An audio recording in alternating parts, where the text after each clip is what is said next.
BXXL from Brainworx. In my opinion, the best mastering limiter out there. In this short video, I'm gonna cover why do you need one, what it is, and how to use it. Stick it out to find out. Okay guys, so here we are in my DAW. This is the panel of BXXL mastering limiter. This is mid-side limiter, which means you can control mid frequencies and side frequencies separately. Now, why I'm loving it? I'm loving it because it gives a kind of really nice feeling to the mastering, to my master at the very last stage, as this sits at the last in my mastering chain. You've got three bands here, so mid-low, mid-high, and side band. So basically you can control different frequencies with each of the bands. Now, the first setting I want to show you is the crossover frequency. So basically that tells you what frequency this will affect. So let's say I'm going to set 160 Hertz, and this band will act on frequencies at 164 actually, Hertz and below. And this will act on all frequencies above 164. Why is this useful? Because if you, let's say, if you struggle with the kick drum or you want a specific feel to the kick drum, you can control it this nicely because the release and the attack, right? So if you want the kick to be more prominent, start kicking in a bit quicker, then you set up release at a bit quicker as well. Over here we've got the side section. So the side section controls everything on the side. Let me show you how does it sound when I solo it in one of the songs.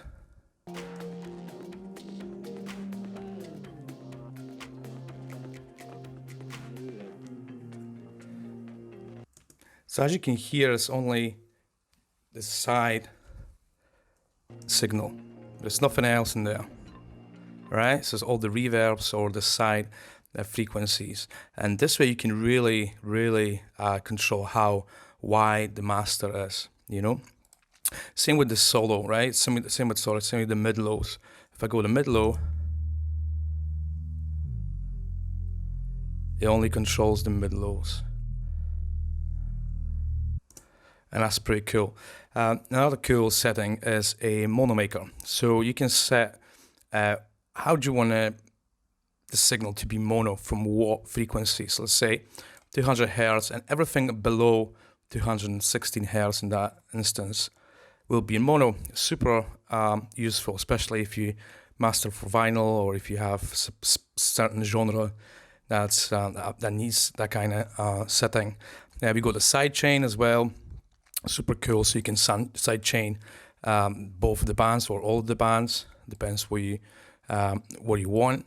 And this is super cool. That's why I think it calls XL.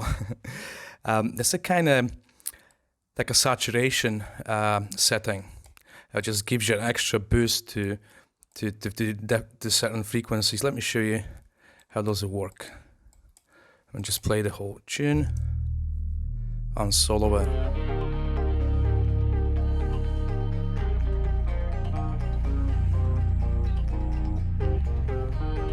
And let's boost it, let's see.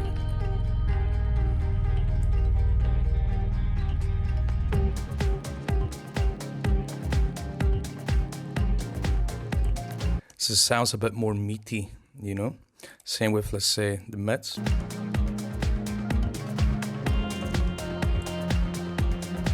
Just gives a little nice presence there without really sounding too artificial, let's say.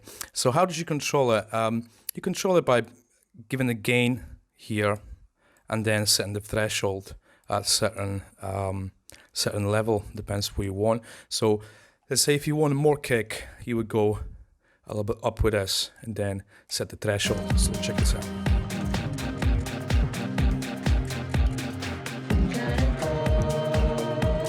That's without. Anyway. Has a really nice feel there. Let me show you something cool with sides, because you can really expand the master by doing that. Have a look.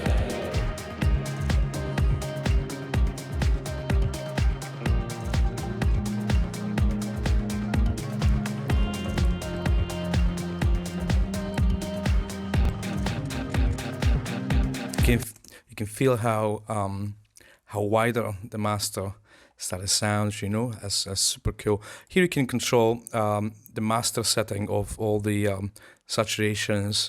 There's just the boost, same thing, the master setting, and same with threshold, master setting for the threshold. That's your side chains, settings, input. Let's say if you want a bit more input gain, I'm going to show you quickly. There you go. You can just adjust it with the input settings. Same with panorama, M and S. So it's mid-side, obviously, because this is how it works.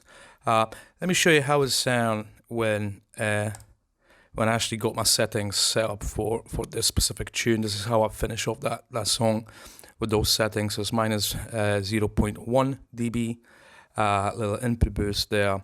Crossover frequency is 171. So this is 171. This is everything above. And mono set at 280 and below. So have a look. I'm going to jump between flat.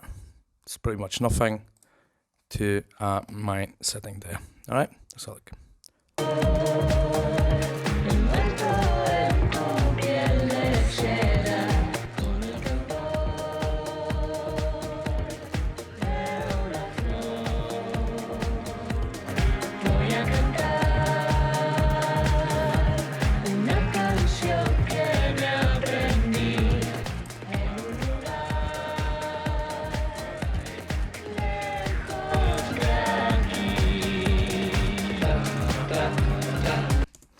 So as you can hear, the master sounds so much better, so much just better. You know, there's much more intensity in the low end. There's nice presence in the mids, and the sides just open up to sound really, really big, and it's just well ready for streaming or CDs or whatever you want. This is my choice of limiter. I've been using this limiter pretty much for 4 to 5 years now, and it gives a specific sound to my masters. You know, as you can see, there's no much other settings that you can do, because you know that should be enough. You might ask, what if I want to use, let's say, L3 or L1? Yeah, sure, use it if you want, but compare it with this one. Compare it with this one and see what kind of sound you get, because it's more about getting a specific sound, you know. Wider sound, because you can achieve that with the mid-side techniques. Also, you can control low end better, in my opinion. So yeah, give it a try. Right, guys, I hope that was helpful. You can get the plugin from the official Brainworx website, as well as Plugin Alliance, Plugin Boutique, I think. Right, until next time.